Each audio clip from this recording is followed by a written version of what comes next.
Bismillahirrahmanirrahim. Assalamualaikum warahmatullahi wabarakatuh. Selamat pagi semuanya. Di sini kita akan belajar tentang produk kreatif dan kewirausahaan khusus tingkat 12, yaitu nanti ada TKR 1, 2, dan 3. Nah, dalam hal ini, produk kreatif dan kewirausahaan, apa sih yang harus kamu dapati? Yang pertama, kamu itu harus bisa memahami konsep produksi massal, terus yang kedua memahami perencanaan dan peramalan produksi massal, terus yang ketiga menjelaskan pengukuran keberhasilan produksi massal, dan yang keempat mengetahui tahapan pada produksi massal. Nah, itu adalah tujuan dari pembelajaran. Nah, untuk produksi massal nanti Anda bisa lihat untuk di modulnya. Ini saya hanya menjelaskan titik-titiknya saja, titik-titik yang paling penting. Yang pertama itu produksi massal, kegiatan yang dilakukan secara massal. Nah, kegiatannya yang dilakukan secara massal gimana sih? Contohnya yang secara umum kerja bakti.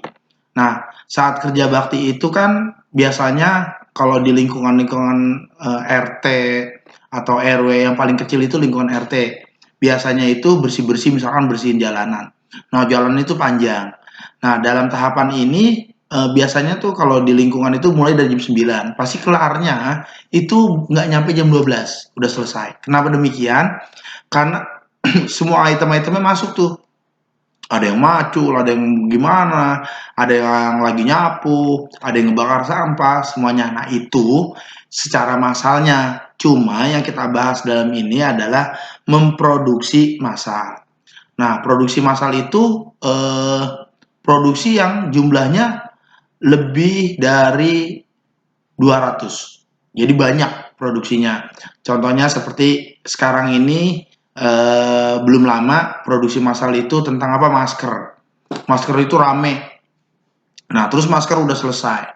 Nah, sekarang apalagi ada peningkatannya pada face atau pelindung wajah. Nah, karena kita di dunia otomotif, kegiatan yang dilakukan masalah seperti apa sih? Nah, ini Anda bisa melihat di slide ini. Yang pertama itu yang warna kuning itu.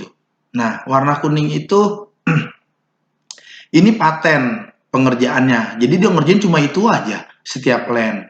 Nah, untuk memperjelaskan lagi yang foto yang kedua. Nah, ini foto yang ini jelas banget nih bahwa orang ini hanya mengerjakan ini nih pemasangan headnya. Nah, ini penentuan ini aja.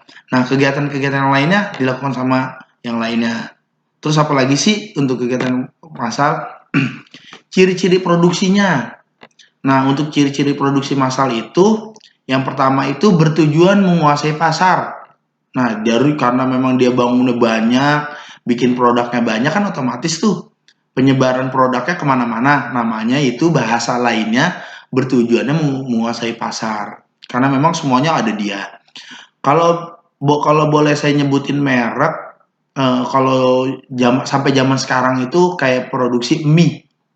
Coba deh, kalau kalian ke pasar atau ke warung pasti nanyainnya Indomie. Padahal kan ada merek-merek yang lain tuh, kayak Sarimi, merek-merek yang lain pasti ngomongnya Indomie, seperti itu. Atau pasta gigi, pasti kalian nyebutnya bukan beli dong pasta gigi, nggak mungkin beli seperti itu ngomongnya, pasti belinya apa? Beli Pepsodent. Padahal pasta gigi itu banyak jenisnya, banyak variannya seperti itu. Nah, inilah yang dibilang menguasai pasar. Kenapa? Produksinya dia banyak. Terus yang selanjutnya apa? Hampir tidak ada variasi produk. Nggak ada tuh mobil yang kayak mobil dah nih. Kamu lihat, adakah cara produksi massal itu bentuknya aneh-aneh? Pasti kan nggak aneh. Bentuknya itu ya itu aja. Karena memang tadi dari slide yang pertama ini, ya dia ngerjainnya ya itu aja. Seperti itu.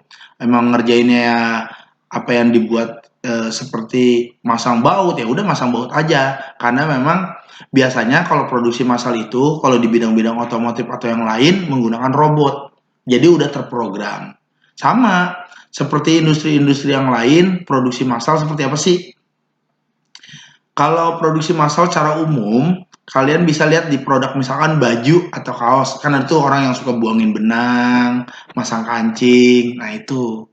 Nah, Pak, gimana sih kalau produksi-produksi secara manual atau perorangan bisa dilihat tuh produknya banyak. Misalkan kayak model sepatu, ya udah cuma satu jenis. Itu aja. Atau produk-produk yang lain, tapi ini harganya lebih mahal. Ini kita lihat selanjutnya, yaitu kelebihan dan kekurangan. Nah, ini contohnya ada sale tuh di sebelahnya. Nah, ini sale pisang, kalau kalian lihat kan karena dia masal ya dia ayo bergerak terus pembuatannya. Nah, kelebihan dan kekurangannya pertama hemat biaya. Kenapa hemat biaya? Tadi karena produknya sama, bentuknya sama ya udah terprogram gitu-gitu aja.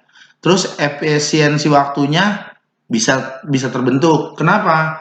Karena memang cuma itu aja nggak mikir lagi orang yang bikin.